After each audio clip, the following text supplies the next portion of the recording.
जय हिंद दोस्तों। तो आज हम लोग करने वाले हैं TA army question paper number 4। इससे पहले मैंने काफ़ी सारे टेस्ट बना दिए हैं टीए आर्मी एग्ज़ाम के लिए, जो कि टीए आर्मी के न्यू सिलेबस पर बेस्ड है। तो यहाँ पर आपको मिलने वाले हैं आज 50 क्वेश्चन, जो कि फुल पेपर है, जिसमें आपको जीके, जीएस और मैथ मिलने वाले हैं। अगर आप टीए आर्मी में अपना बेस्ट परफॉर्मेंस करना चाहते हैं तो आप हमारा एप्लीकेशन वीरपथ मोबाइल ऐप डाउनलोड कर लीजिएगा प्ले स्टोर में। उसमें आपको टीए आर्मी का ऑनलाइन टेस्ट दिया गया है, उससे जाकर प्रैक्टिस करिएगा। इसमें आपको टोटल सॉल्यूशन मिलने वाले हैं, आपको एक एक क्वेश्चन का, और भी इसमें टेस्ट इंक्लूड होगा, जो कि आपको अगला टेस्ट बाय नहीं करना पड़ेगा। अभी इस टेस्ट में 30 टेस्ट दिया गया है, इसके बाद भी इसमें टेस्ट ऐड होंगे, जो कि आपके लिए बिल्कुल फ्री रहने वाले हैं, जो 30 टेस्ट के बाद ऐड होंगे। तो चलिए स्टार्ट करते हैं आज के पहले क्वेश्चन से। तो पहला क्वेश्चन देख सकते हैं कि किस देश को थंडर ड्रैगन की भूमि कहा जाता है। तो थंडर ड्रैगन की भूमि कहे जाने वाले देश इस ऑप्शन में दिया गया है आपका। अगर आपका यहाँ पर ऑप्शन नंबर आंसर बी है, यानी कि भूटान है, तो आपका आंसर बिल्कुल यहाँ पर करेक्ट हो जाता है। अगले क्वेश्चन को भी देख लीजिए यहाँ पर कि भारत के पश्चिम में कौन सा महासागर स्थित है। भारत के वेस्ट में जो आपका सी है या फिर ओशन है, ये आपका अरब सागर है। अगर आपका आंसर यहाँ पर अरब सागर है तो बिल्कुल आपका आंसर यहाँ पर करेक्ट हो जाता है। अगले क्वेश्चन में है कि भारत पाक कारगिल युद्ध का कोड नाम क्या था। देखिए यहाँ पर कारगिल युद्ध हुआ था, ये भी आपके एग्ज़ाम में आते हैं, तो कब हुआ था ये भी आप याद कर लीजिए। ये आपके 1999 में हुआ था कारगिल युद्ध, या लद्दाख के कारगिल डिस्ट्रिक्ट में, ठीक है। तो यहाँ पर जो है युद्ध का कोड नाम आपको पता करना है आंसर में। तो इसका आंसर, अगर आपका आंसर ऑप्शन नंबर बी है, तो बिल्कुल आपका आंसर करेक्ट हो जाता है। अगले क्वेश्चन में है कि भारत के किस राज्य में जनसंख्या घनत्व सर्वाधिक है, यानी कि सबसे अधिक जनसंख्या घनत्व वाला राज्य कौन सा है। तो यहाँ पर अगर आपका आंसर ऑप्शन नंबर बी है, यानी कि बिहार है, तो बिल्कुल आपका आंसर करेक्ट हो जाता है। अगले क्वेश्चन को भी देख लीजिए यहाँ पर कि तमिलनाडु के मुख्यमंत्री कौन है। आप एग्ज़ाम में जितने भी स्टेट के आपके जो सीएम है या गवर्नर है, आपको सभी डट के जाना है, क्योंकि आप एग्ज़ाम में ये चीज़ आ सकते हैं, ठीक है, करंट अफेयर में। तो यहाँ पर जो आपका आंसर है तमिलनाडु के सीएम, तो ये हैं आपके MK स्टालिन, जो कि ऑप्शन नंबर आपका डी में दिया गया है। अब अगले क्वेश्चन को भी लगाइए। तो यहाँ पर क्वेश्चन है कि संयुक्त राज्य अमेरिका के वर्तमान उपराष्ट्रपति कौन है। तो यहाँ पर देखिए राष्ट्रपति का नाम नहीं पूछा गया है, उपराष्ट्रपति, यानी कि ये आपके करंट अफेयर में क्वेश्चन आ सकते हैं। तो यहाँ पर जो आपका आंसर हो जाता है ऑप्शन नंबर आपका डी, JD वैंस जो है अभी वहाँ के करंट उपराष्ट्रपति हैं। और राष्ट्रपति की बात करें तो डोनाल्ड ट्रंप जो हैं अब वहाँ के राष्ट्रपति हैं। तो यहाँ पर अगले क्वेश्चन को भी देख लेते हैं हम लोग। राजनीतिक स्वतंत्रता राष्ट्र की सांस है, किसने कहा था, यानी कि ये शब्द जो है, ये लाइन जो है, किसके द्वारा कहा गया था। तो यहाँ पर ऑप्शन को देख लीजिएगा गौर से। बाल गंगाधर तिलक, विपिन चंद्र पाल, अरविंद घोष और रविंद्रनाथ टैगोर। अगर आपका इस ऑप्शन में से अगर आपका आंसर सी है, तो आपका आंसर फिर से करेक्ट हो जाता है। अब देखिए अरविंद घोष को कहीं कहीं पर आपको ये भी देखने के लिए मिल जाएगा श्री अरविंदो भी कहा जाता है, तो इसको भी आप लोग याद कर लीजिएगा। आपको अरविंदो घोष हर जगह नहीं देखने के लिए मिलेगा, श्री अरविंदो भी आपको देखने के लिए मिल जाएगा। अगला है कथकली भारत के किस राज्य का नृत्य है, यानी कौन से स्टेट का आपका कथकली जो है डांस है। तो यहाँ पर देख सकते हैं कथकली जो है ये आपके केरल का डांस है। आगे आ जाइए। अगले क्वेश्चन में है कि डॉन्स इनमें से कहाँ के शीतोष्ण घास का मैदान है। ये घास का मैदान है डॉन्स, ये कहाँ पर है, ये है आपके ऑस्ट्रेलिया में। ऑप्शन नंबर आपका सी यहाँ पर करेक्ट आंसर हो जाता है। अगले क्वेश्चन में है कि दांडी मार्च कब शुरू किया गया था। यहाँ पर दांडी मार्च जो है ये स्टार्ट हुआ था आपका 12 मार्च 1930 को। ये क्वेश्चन मैंने कई बार करवाए हैं। और आज के सेट में एक चीज़ खास है, ये सारे क्वेश्चन जो हैं आपके हाल ही के एग्ज़ाम में पूछा गया है, इसलिए ये सारा क्वेश्चन जो है आपके एग्ज़ाम के लिए बहुत ज़्यादा इम्पोर्टेंट हो जाता है। अगले क्वेश्चन में है, निम्नलिखित प्रख्यात संगीतकारों में से कौन एक प्रसिद्ध तबला वादक है। तो तबला वादक जो है इनमें से कौन सा है, ऑप्शन को गौर से पढ़ लीजिए। अब यहाँ पर जहाँ लगे वीडियो को पॉज करना है वहाँ पर आप वीडियो को पॉज भी कर सकते हैं। तो यहाँ पर जो आपका आंसर हो जाएगा ऑप्शन नंबर डी, उस्ताद जाकिर हुसैन जो है आपका यहाँ पर करेक्ट आंसर है। अगले क्वेश्चन को भी लगा लीजिए। यहाँ पर राष्ट्रीय युवा दिवस कब मनाया जाता है। तो देखिए राष्ट्रीय युवा दिवस मनाया जाता है, अपने ऑप्शन को देख लीजिए, और ये किसके स्मृति में आपका राष्ट्रीय युवा दिवस मनाया जाता है। तो स्वामी विवेकानंद जी के जन्म दिवस को यहाँ पर मनाया जाता है। ठीक है, तो ये जो है आपका 12 जनवरी को हर साल मनाया जाता है। ठीक है, चलिए आगे है, संशोधन में मतदान की आयु 21 से घटाकर 18 कर दी गई। कौन से संशोधन में, कौन से अमेंडमेंट में जब आपको एज जो है 21 से घटाकर 18 कर दिया वोटिंग का एज। तो यहाँ पर देख सकते हैं ऑप्शन नंबर ए में 61वें संशोधन में। ये भी आप लोग नोट कर लीजिएगा अगर नहीं पता था तो। यहाँ पर अगले क्वेश्चन में है कि भारतीय वायुसेना का आदर्श वाक्य क्या है। इस क्वेश्चन को भी देख लीजिए। आपके टीए आर्मी के लिए भी जो आपके आदर्श वाक्य है यानी कि मोटो जो है वो भी याद कर लीजिएगा। इंडियन आर्मी के लिए वो है, वो भी आप याद कर लीजिएगा। तो यहाँ पर जो आपका आंसर है ऑप्शन नंबर आपके बी में दिया गया है, नव अस्पर्शम दीप्तम।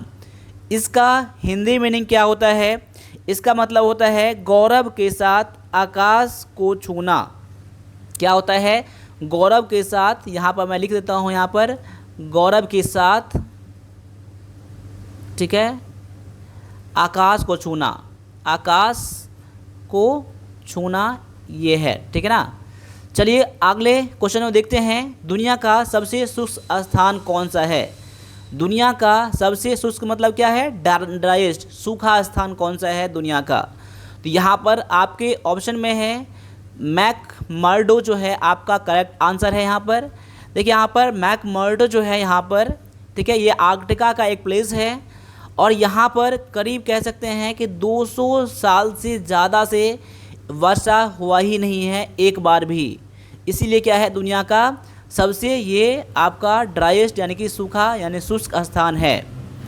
अगले क्वेश्चन को देखते हैं यहाँ पर कि भारत के गैर नागरिकों को भी कौन सा मौलिक अधिकार प्राप्त है। यानी गैर नागरिक मतलब क्या है, जो इंडिया के नहीं हैं उनको कौन सा अधिकार दिया गया है। तो यहाँ पर ऑप्शन जो है थोड़ा सा लेंदी है यहाँ पर, तो आप वीडियो को यहाँ पर पॉज भी कर सकते हैं आपने आंसर को चुनने के लिए।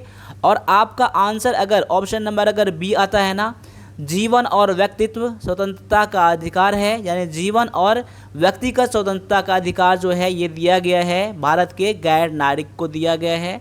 तो यहाँ पर आपका आंसर ऑप्शन नंबर बी है करेक्ट। अगले क्वेश्चन में है, दुनिया की शुद्धता, माफ़ कीजिएगा, दूध की शुद्धता के मापने के लिए किस यंत्र का उपयोग किया जाता है।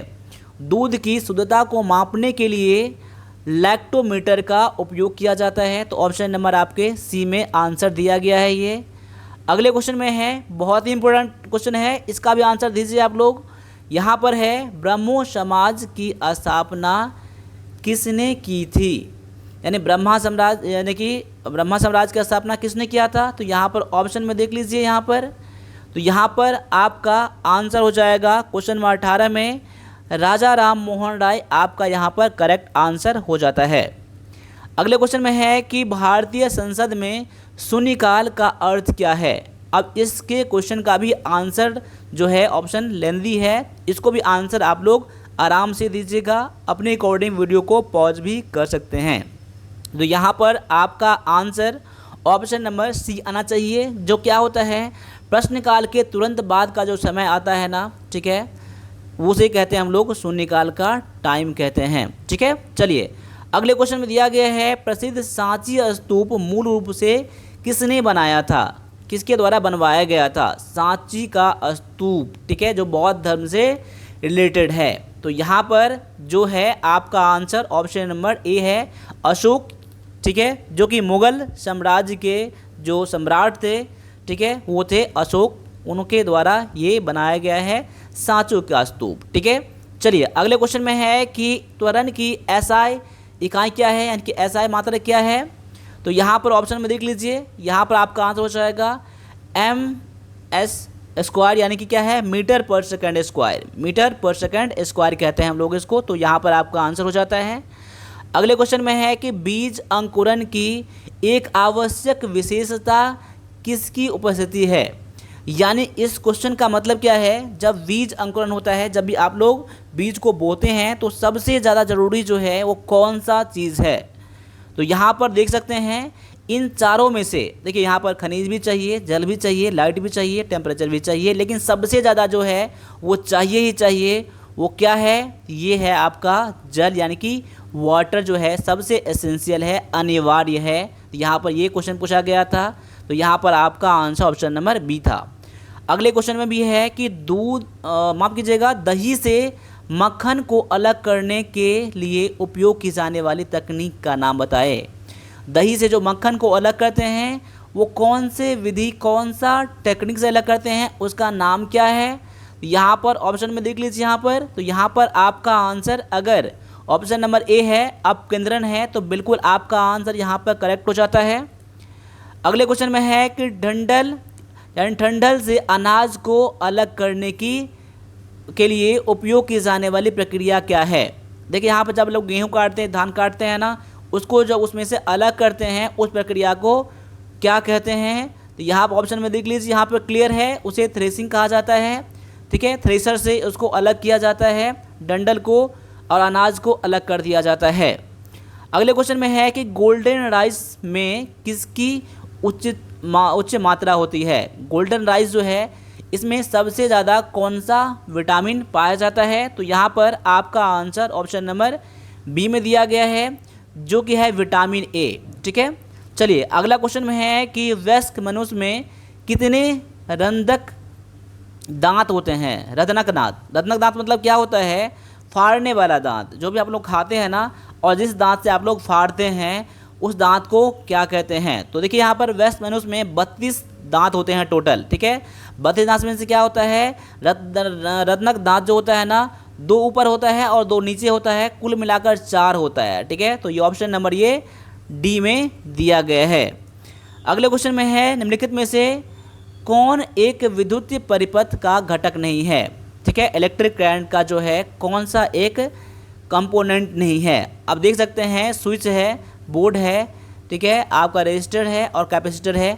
अब देखिए यहाँ पर बोर्ड का इसमें से कोई भी रोल नहीं है। बोर्ड में क्या होता है, सारे कंपोनेंट लगाए जाते हैं, ठीक, जैसे रजिस्टर हो सकता है, कैपेसिटर हो सकता है, स्विच हो सकता है, ये क्या है, सारे जो है ना ये आपके कंपोनेंट है स्विच, लेकिन ये आपका बोर्ड नहीं है, इसीलिए आपका आंसर यहाँ पर ऑप्शन नंबर बी हो जाता है। अगले क्वेश्चन में है कि हमारे वायुमंडल में नाइट्रोजन का कितना % है। नाइट्रोजन कितना % है हमारे वायुमंडल में। तो ये जो है 78% जो है, जो कि ऑप्शन नंबर आपका डी में दिया गया है, जिसे कि N2 भी कहते हैं हम लोग नाइट्रोजन को, और O2 यानी कि ऑक्सीजन को। तो ये वायुमंडल में 21% पाया जाता है। आगे है कि ऊर्जा की SI यूनिट क्या है। ऊर्जा का जो SI यूनिट होता है, इकाई होता है, ये होता है जूल होता है। अगले क्वेश्चन में है कि जब बर्फ पानी में पिघलती है तो उसका क्या बढ़ जाता है, क्या उसका आयतन बढ़ जाता है, द्रव्यमान बढ़ जाता है, या आयतन घट जाता है, या द्रव्यमान घट जाता है। अब ऐसे क्वेश्चन में कंफ्यूज होने के चांसेस ज़्यादा होता है, इसलिए इस क्वेश्चन को आप बढ़िया से आप रिवीजन करके जाना है आप लोगों को, ठीक है। तो यहाँ पर याद कर लीजिए, ऑप्शन नंबर आपका सी हो जाएगा। आयतन घटता है तो ऑप्शन नंबर आपका सी आंसर करेक्ट हो जाता है।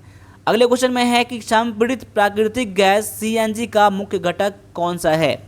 CNG, ठीक है, यानी कि कंप्रेस्ड नेचुरल गैस। ये आपके कभी कभी एग्जाम में इसका फुल फॉर्म भी पूछ लिया जाता है, तो यहाँ फुल फॉर्म भी यहाँ पर दे दिया गया है। कंप्रेस्ड नेचुरल गैस को CNG कहा जाता है। और इसमें से जो मेन कंपोनेंट होता है ये होता है मीथेन होता है, जिसे कि CH4 भी कहा जाता है। तो ऑप्शन नंबर आपका बी जो है यहाँ पर करेक्ट आंसर हो जाता है। अगले क्वेश्चन में है दूध से दही का निर्माण किसके द्वारा होता है।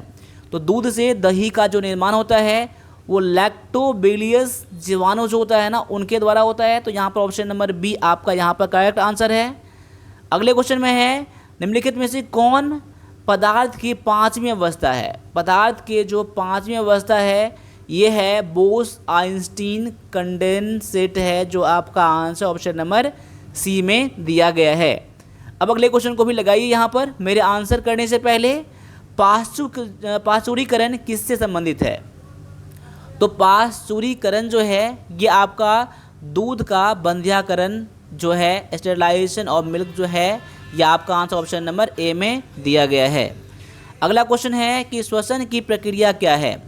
श्वसन की प्रक्रिया क्या है। अब इसका भी आंसर जो है ऑप्शन जो है लेंदी दिया गया है, तो वीडियो को यहाँ पर पॉज कर लीजिएगा और मेरा आंसर जो है ऑप्शन नंबर ए। अगर आपका आंसर ऑप्शन नंबर ए है तो बिल्कुल आपका आंसर यहाँ पर करेक्ट है। और ऐसे ऐसे क्वेश्चन कर लेते हैं तो समझ सकते हैं कि आपका जीके जीएस का लेवल जो है मैं कह सकता हूँ अच्छे लेवल पर है, इसलिए इसमें से एक एक क्वेश्चन जो है आपके लिए इम्पोर्टेंट हो जाता है। अब यहाँ पर मैंने 15 क्वेश्चन मैथ के इंक्लूड किए हैं, तो यहाँ पर जहाँ जहाँ लगे वीडियो को पॉज करना है, वीडियो को पॉज करिए और मेरे आंसर से मैच करिए और साथ साथ ये देखिए कि मैं कैसे इसको सॉल्व कर रहा हूँ। अब यहाँ पर क्वेश्चन है कि 1465 यानी कि 1465 का 65% कितना होगा। आपको करना क्या है, 1465 गुना में 65 दिया गया है और परसेंट का मतलब क्या होता है बटे में 100 यानी कि नीचे में 100। ठीक है, अब इसको कुछ नहीं करना है, काट के निकाल दीजिएगा, बस आपका आंसर निकल जाएगा। यहाँ पर अपना आंसर चेक कर लीजिएगा, जो ऑप्शन नंबर सी जो है आपका आंसर आना चाहिए। अगले क्वेश्चन में है यदि 20 पुरुष 10 दिन में 71,800 कमाते हैं तो 26 पुरुष 17 दिनों में कितने कमाएंगे। अब इसके लिए मैं एक फार्मूला लिख देता हूँ आप लोगों के लिए, बस इसको सॉल्व करके आप लोग चेक कर लीजिएगा आंसर को। इसका क्या है, पहले M1 इंटू में D1 बटे में W1, W मतलब क्या है वेज कितना तो उसको मजदूरी मिला कितना कमाते हैं, बराबर में M2 इंटू में D2 बटा में वर्क 2। ठीक है, अब देखिए पहले कितने लोग थे, पहले 20 लोग थे ना, तो मैं 20 कर दूंगा यहाँ पर। अब कितने हो गए, कितने दिन लगते थे, 10 दिन लगते, 10 में यहाँ कर दूंगा। और कितने कमाते थे, तो यहाँ पर 71,800 कमाते थे, तो इसको ऐसे कर दीजिएगा। ठीक है, बराबर में अब कितने लोग हो गए, तो यहाँ पे M2 कितना दिया गया है यानी कितने लोग, तो 26 लोग हैं। और कितने दिन, तो 17 दिन। ठीक है, बटे में कितने कमाएंगे, इसको दिया ही नहीं गया है, इसको आपको x मान लेना है। जब अब x का मान निकल जाएगा ना तो आपका यहाँ पर आंसर निकल जाएगा। इसको आप लोग काट के गुना करके आंसर चेक कर लीजिएगा, आपका आंसर ये ऑप्शन नंबर बी में आ जाएगा। आपका आंसर क्या है, ठीक है। अगर बी नहीं आएगा तो यहाँ पर देख लीजिएगा आपका आंसर क्या आ रहा है। अब मैं यहाँ पर तुक्का लगा के मैं कुछ भी बोल दिया हूँ, यहाँ पर आपका आंसर ए भी हो सकता है, आपका आंसर सी भी हो सकता है। ठीक है, आपका आंसर सी तो वैसे नहीं होगा क्योंकि यहाँ पर जीरो क्या हो, 0 0 कट जाएगा तो आपको कोई बचेगा ही नहीं। आपका आंसर ऑप्शन नंबर आपका ए या बी में हो सकता है, इसलिए आपका आंसर ए और ये नहीं होगा। इन दोनों में से आपका आंसर चेक कर लीजिए, कोई ना कोई मिल जाएगा। अब यहाँ पर क्वेश्चन है कि इन दोनों को जोड़ना है, तो देखो इन दोनों को जोड़ लीजिएगा 7 and 8 2, ठीक है, और यहाँ पर 93 को जोड़ लीजिएगा। ये भी आपका आंसर इस तरह से है। तो यहाँ पर उसको सॉल्व नहीं कर रहा हूँ, टाइम आपका वेस्ट नहीं कर रहा हूँ। आप एग्जाम में ऐसे क्वेश्चन आ सकते हैं, इसीलिए मैंने यहाँ पर ऐसे क्वेश्चन आपके सामने में लाया है। आगे है कि एक समबाहु त्रिभुज में प्रत्येक आंतरिक कोण का मान क्या होता है। देखिए क्या होता है समबाहु त्रिभुज, नाम से क्लियर क्या है, जिसकी भुजा बराबर है। देखिए इक्विलेटरल ट्रायंगल में क्या होता है ना, जिसकी भुजा क्या होता है, तीनों भुजा क्या होता है, बराबर होता है ना, उसको हम लोग क्या कहते हैं, समबाहु त्रिभुज कहते हैं। और इसका तीनों कोण भी क्या होता है, तीनों कोण भी बराबर होता है। और प्रत्येक कोण का मान जो होता है ना वो 60 डिग्री होता है। आप लोग नोट कर लीजिएगा, याद कर लीजिएगा, जिसको पता नहीं हो तो ऑप्शन नंबर यहाँ पर डी में ये दिया गया है। अब यहाँ इसको सॉल्व करना है, x:7 यानी कि x अनुपात में 7 बराबर में 56 अनुपात में 40 दिया गया है। इसको कैसे सॉल्व करेंगे, x बराबर क्या मान लेंगे, देखिए यहाँ पर x बटा में 7 कर दीजिए, बराबर में 56 बटा में 40 कर दीजिए। ठीक है, बस आपका आंसर निकल जाएगा यहाँ से। अब x बराबर में क्या हो जाएगा, 56 गुना में 7 बटा में 40, क्योंकि यहाँ पर 7 यहाँ पर नीचे में था, इसको मैं इस तरफ करूँगा ना तो क्या हो जाएगा, ऊपर में गुना हो जाएगा, जो मैंने यहाँ पर कर दिया। अब इसको सॉल्व कर दीजिए आप लोग, जितना आपका आंसर आ जाए। तो यहाँ पर देखिए 4 से कट जाएगा, 4 दहें के 40 और 14 चौका 56, 14 सत्ते 98, 98 बटा में 10, यानी 0 हटाऊंगा तो 9.8 आ जाएगा, जो कि आपका आंसर ऑप्शन नंबर ये ए में दिया गया है। चलिए अगले क्वेश्चन को देखते हैं। अगला क्वेश्चन में है कि एक गांव की वर्तमान जनसंख्या 17,000 है। यदि अगले वर्ष जनसंख्या में 25% की वृद्धि होती है तो वर्ष के अंत में जनसंख्या क्या होगा।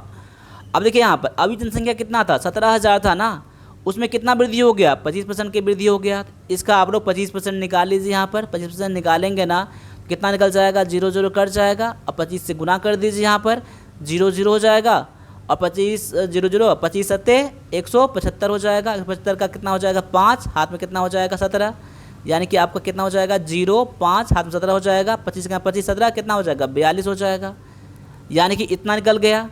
इतना जनसंख्या बढ़ गया तो बोल रहा है कि अंत में जनसंख्या कितना हो जाएगा टोटल, यानी 17,000 में क्या कर लीजिए आप लोग 4,250 को जोड़ लीजिए, यानी 17 4 23, 23,250 क्या हो जाएगा आपका आंसर, जो कि ऑप्शन नंबर किस में दिया गया है।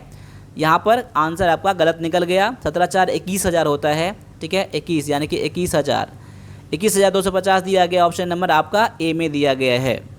ठीक है, इस तरह से आप लोग सॉल्व जैसे करना है, आप इसको ऐसे भी कर सकते थे।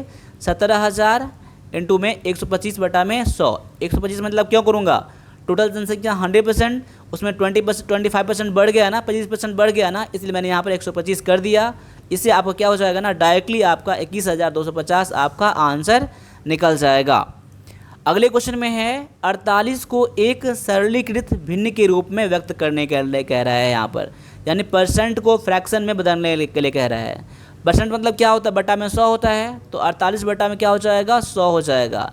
अब 4 से काट लीजिए, यहाँ पर 4 से काटेंगे तो 12 चौका 48, 4 से काटेंगे तो 25 हो जाएगा, यानी 12 बटा में 25 क्या हो जाएगा आपका आंसर निकल जाएगा, जो कि ऑप्शन नंबर ये ए में दिया गया है। अगला है क्वेश्चन कि 206, 205, 90 और 315, यानी कि 206 प्लस में 205 प्लस में 90 प्लस में 315 का औसत कह रहा था निकालने के लिए। सभी को जोड़ दीजिएगा और इसमें 4 से भाग लगा दीजिएगा, आपका यहाँ पर आंसर निकल जाएगा। तो क्वेश्चन नंबर 43 का आपका आंसर क्या है, आप लोग कमेंट में ज़रूर कीजिएगा, आपका कमेंट का मैं इंतज़ार करूँगा। ठीक है, अब यहाँ पर क्वेश्चन बनने वाला था इसलिए मैंने समझा दिया, बस बनाना आपका यहाँ पर काम है। अब अगले क्वेश्चन में भी है 21, 4, 28 और 42। ठीक है, इसका बोल रहा है एलसीएम, तो इसका आप लोग एलसीएम भी करके क्वेश्चन 44 का भी आंसर कीजिएगा। मैं आपको क्वेश्चन इसलिए दिखा रहा हूँ कि ऐसे क्वेश्चन आपके एग्जाम में आते हैं, बाद बाकी अगले सेट आपके हर सेट में ऐसे क्वेश्चन नहीं मिलेंगे आपको। ठीक है ना, बस प्रैक्टिस यहाँ करना है और यहाँ पर देखना है कि किस लेवल के क्वेश्चन आते हैं, इसलिए मैंने इसको इंक्लूड किया है। ठीक है, आप इसको ऐसे भी बना सकते हैं, ऐसे करके बना सकते हैं। ठीक है, मैं इसको बना ही दे रहा हूँ। यहाँ पर देखिए 2 से लगाएंगे तो 21 हो जाएगा, 2 से लगाएंगे 4 हो जाएगा, फिर यहाँ पर 14 हो जाएगा, यहाँ पर हो जाएगा 21, फिर 2 से लगाएंगे ना, 2 से लगाएंगे तो 21 का 21 बच रहेगा आपका, यहाँ पर 2 का 2, 2 से 14 21। अब यहाँ क्या लगाना पड़ेगा आपको, 3 से लगाना पड़ेगा, 3 से 21, 1 यहाँ पर 7, यहाँ पर 7 हो जाएगा। अब देखिए यहाँ पर कितना लग जाएगा, 7 से लग जाएगा, सारा कितना हो जाएगा, सारा 1 हो जाएगा आपका ये। तो क्या बच जाएगा आपका यहाँ पर, देखिए आपका 2 2 3 और 7, 2 गुना में 2 गुना 3 गुना में 7। ठीक है, अब गुना कर दीजिए यहाँ पर, 7 या 21 गुना में 42 गुना में 84 आपका आंसर निकल जाएगा, जो कि ऑप्शन नंबर आपका ए में दिया गया है। अब इसको सॉल्व करना है, 12 गुना में 18 माइनस में 12। देखिए बोर्ड मास में क्या कहता है, पहले गुना करिए फिर घटाइए इन दोनों में से, तो पहले गुना कर दीजिए फिर घटा दीजिए, कितना आपका आंसर आ रहा है वो देख लीजिए। यहाँ पर 18 का 18 दाम 36 का 7 में 3, 18 2 में 18, 3 1 2 16 माइनस में 12, यानी कि 204 घटा के आपका आंसर, जो कि ऑप्शन नंबर आपका ये बी में दिया गया है। अब यहाँ क्वेश्चन है कि ए और बी का वर्तमान आयु का अनुपात 5:2 है। यदि बी का 18 वर्ष है तो ए का आयु कितना होगा, वर्तमान आयु। अब यहाँ पर देख लीजिए, ये है आपका ए, ठीक है, और ये है बी। यहाँ इसका दिया गया है 5, इसका दिया गया है 2। ठीक है, तो यहाँ तो दिया गया अनुपात में, लेकिन ये दिया गया 18 वर्ष, यानी कि बी बराबर कितना है 2 है ना, यानी कह सकते हैं कि 2 बराबर में 18 है तो 1 बराबर कितना हो जाएगा 9 हो जाएगा ना। समझ में आ गया ना आपको? जब 2 बराबर में 18 के बराबर में दिया है तो 1 बराबर में 9 हो जाएगा, ये तो इसका 5 था, तो 5 के बराबर में कितना हो जाएगा? 1 बराबर में 9 है तो 5 बराबर में कितना हो जाएगा? 9 से गुना कर दीजिए, यानी कि 45। ये मैंने आपको डायरेक्टली बनाया है बिना एक्स वाई मान के, आप एक्स मान के भी इसको बना सकते हैं, बस आपको ऐसे ही बना के आना है एग्ज़ाम में, ठीक है। अगले क्वेश्चन को देख लीजिए यहाँ पर। अगला क्वेश्चन है कि एक आयत का क्षेत्रफल 35 सेंटीमीटर स्क्वायर है, यदि इसकी लंबाई 7 सेंटीमीटर है तो उसका आयत का परिमाप क्या होगा। पहले देखिए यहाँ पर क्षेत्रफल दिया गया है ना, देखिए आयत का क्षेत्रफल बराबर फॉर्मूला क्या होता है? लंबाई का चौड़ाई होता है ना, जो कि दिया गया है 35 सेंटीमीटर स्क्वायर दिया गया है ना, यानी लेंथ इंटू में ब्रेथ दिया गया आपका 35 दिया गया है। इसमें से आपको लेंथ दे ही दिया गया है 7 सेंटीमीटर, तो 7 गुना में कितना हो जाएगा? 7 गुना में b हो जाएगा बराबर में 35, और यहाँ पर b बराबर कितना निकल जाएगा? 35 बटा में 7 हो जाएगा, 7 पंचे 35, b बराबर में 5 हो जाएगा आपका, यानी कि ब्रेथ यानी कि चौड़ाई कितना निकल गया? 5 निकल गया, और लंबाई आपको दिया गया है 7। तो आयत का परिमाप क्या होता है? फार्मूला क्या होता है? 2 इंटू में लंबाई प्लस में चौड़ाई होता है, ये फार्मूला होता है परिमाप का, ठीक है। तो 2 लंबाई दिया गया है 7 प्लस में चौड़ाई दिया गया है 5, जो आप ये अब निकाले हैं यहाँ पर कितना हो जाएगा? 2 इंटू में 7 5 12 हो जाएगा, 12 दूना में 24 हो जाएगा आपका यहाँ पर आंसर, जो कि ऑप्शन नंबर ये सी में दिया गया है। अब ऐसे क्वेश्चन में क्या होता है ना, फार्मूला आपको पता होना चाहिए, बस आपके क्वेश्चन बन जाएंगे। आगे है कि राम के पास 60 चॉकलेट थी, यदि उनमें से उसने 20% खाई तो उसके पास कितने चॉकलेट बचा। उसके पास 60 था, उसमें से 20% खा गया ना, 20%, यानी कह सकते हैं कि 60 गुना में 20 बटा में 100, यानी 0 0 कट जाएगा, ये 6 दुना में 12, यानी उसमें से 12 खा लिया उसने। 12 खा लिया तो कितना बचा? तो उसके पास 60 था, 60 में से 12 कम कर दीजिए, यानी कि 48 बचा, जो कि ऑप्शन नंबर ये ए में दिया गया है ये। अब यहाँ पर अगले क्वेश्चन में है, इसको सॉल्व करना है आपको। सॉल्व करना है, कैसे करना है देख लीजिए यहाँ पर। 81 बटा में 3 गुना में 27 बटा में 3 है, 3 से काटोगे कितना हो जाएगा? 27 या 81 हो जाएगा, ठीक है। 27 या 81, यानी ये दोनों कट जाएगा, 3 से काटूंगा तो 9 हो जाएगा। 27 गुना में 9 कितना होता है? 243 होता है, ठीक है, जो कि ऑप्शन नंबर किस में है? ये आपके डी में दिया गया है। अब यहाँ पर a प्लस बी का होल स्क्वायर का फार्मूला क्या होता है, ठीक है, डायरेक्टली आप देख लीजिए यहाँ पर ऑप्शन नंबर ए में ही दिया गया है, ये फार्मूला पूछ लिया गया आपके। तो यहाँ पर टोटल मैंने 50 क्वेश्चन करवाए हैं, ये आपको एग्जैक्ट आपके एग्जाम में इसी लेवल में क्वेश्चन रहने वाले हैं, ठीक है। तो आप इस लेवल के बना के जाइए, और साथ साथ में जो वीरपद का एप्लीकेशन है प्ले स्टोर में, उसको आप लोग डाउनलोड करिए और वहाँ से टेस्ट को ज्वाइन करिए, और अभी से प्रैक्टिस करना स्टार्ट कर दीजिए, टाइम का इंतजार मत करिए। आपके टीए आर्मी भर्ती 2025 ज़रूर आने वाले हैं, और टीए आर्मी इससे के बाद भी जो आएंगे ना टीए आर्मी भर्ती, वो उसमें भी आपको ये ऐसे ही काम करने वाले हैं। तो मिलेंगे अगले क्लास में, तब तक के लिए सभी से फिर से जय हिंद जय भारत।